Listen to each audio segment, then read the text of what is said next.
If you want to get the lowest lap times, you only need to do 3 things. I call them the 3 principles of speed. You may have heard some version of them before, and today I'm going to make them crystal clear and what you need to do to start improving your lap times. So let's dive right in. Hi, my name is Nick and welcome to Last 10th. It is my mission, whether through my videos or live coaching, to leverage my knowledge of physics and data to help you become a faster, more consistent, and more competitive sim racer and real-world performance driver so that you can find your last 10th. Principle 1. The first principle is, use the largest turning radius the track limits will allow. We've all heard it before, use all the track, but why? What is it about the track limits that allow us to go faster? It's very simple. The physics of turning is governed by this equation. A equals V squared over R. And if math isn't your thing, don't worry, it's really easy. A simple way to look at this is, if you're using a fixed amount of grip for turning, the larger the turning radius, the higher the speed. So the largest average radius through a corner will inherently give you the highest average speed.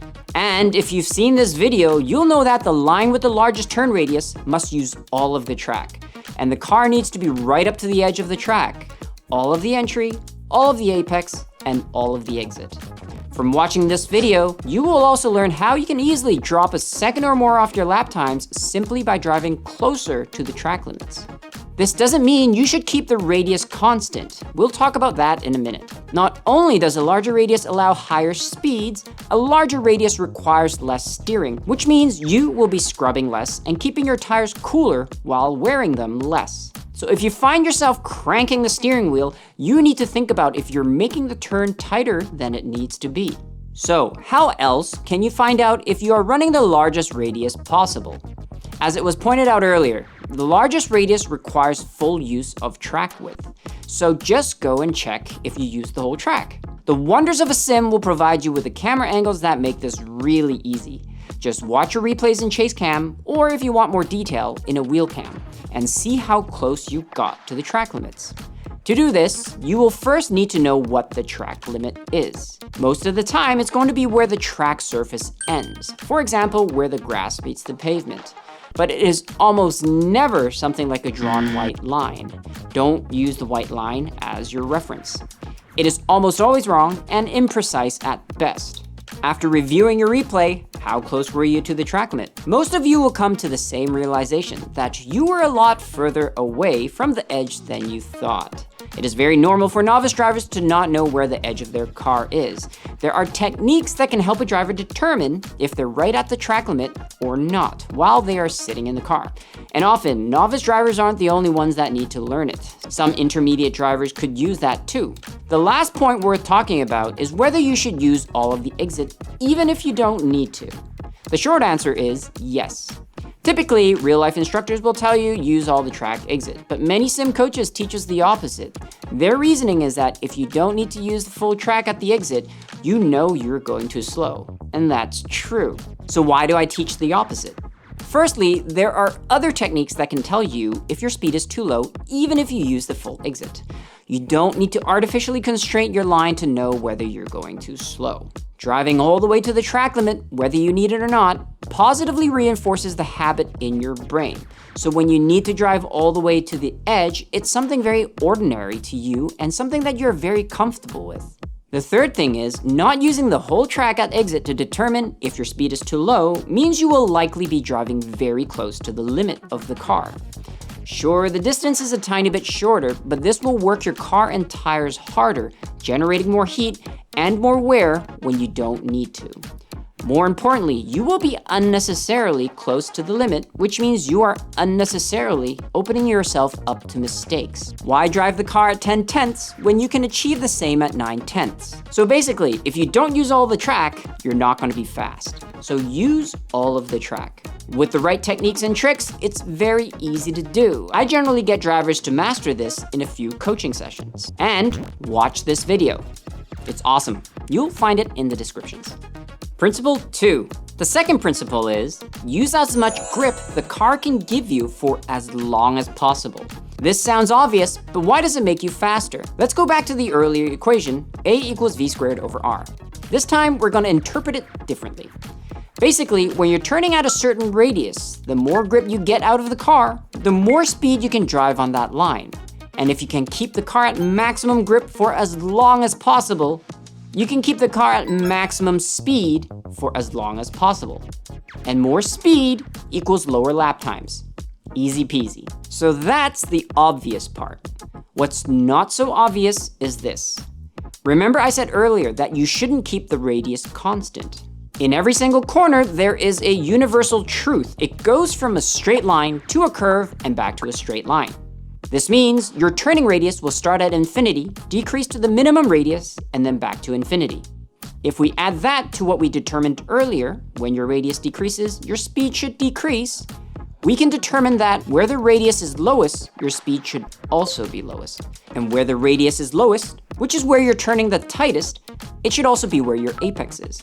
So, your speed should be lowest when you apex. If this isn't the case, it means you've underutilized the car's grip somewhere in the corner, assuming the grip level of the corner didn't change. So go through your replays, and if your speed is not the lowest at the apex, usually that means you've done something wrong. And it could be one of many mistakes depending on if your minimum speed is before or after the apex. This is also why you want to get on the throttle before the apex, because you want to accelerate at the apex.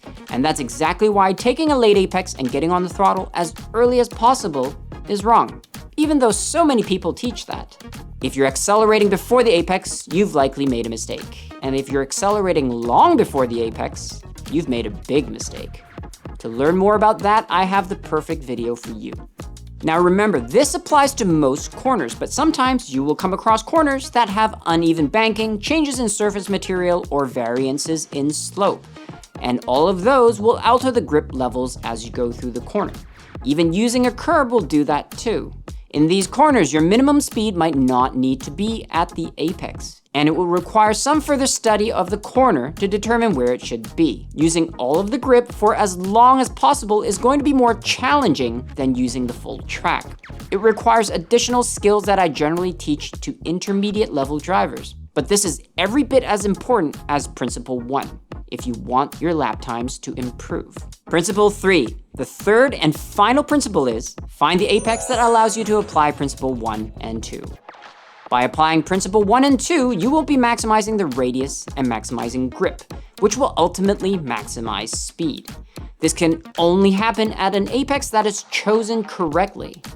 There is an ideal line with an ideal apex that will allow the car to fulfill Principle 1 and Principle 2. If you change the car, the ideal line and apex changes. Change the weather, the ideal line and apex changes. Change the setup, the ideal line and apex changes. Change the fuel load or tire temperatures, the ideal line and apex changes. You get the idea. Your goal as a driver is to put the car on that line while keeping the car at grip limit and the highest speed possible. This isn't an easy task, as you all know, especially when the line is different in every corner and the line changes with each lap. That said, there are many techniques that can tell you as a driver things like whether the car's at grip limit or not, or if the apex is too early or too late. What's important is that these techniques give you binary signals. This is what I mean. Have you ever been in a corner and you're not really sure if there's more grip or not? Or have you ever practiced a corner 100 times and you're not really sure if an earlier or later apex will be faster? Well, these techniques take all that guesswork out of your practice. You will know with certainty whether you're above or below grip limit, or if your apex is too early or too late. And this is why G-forces are overrated, but that's for another video.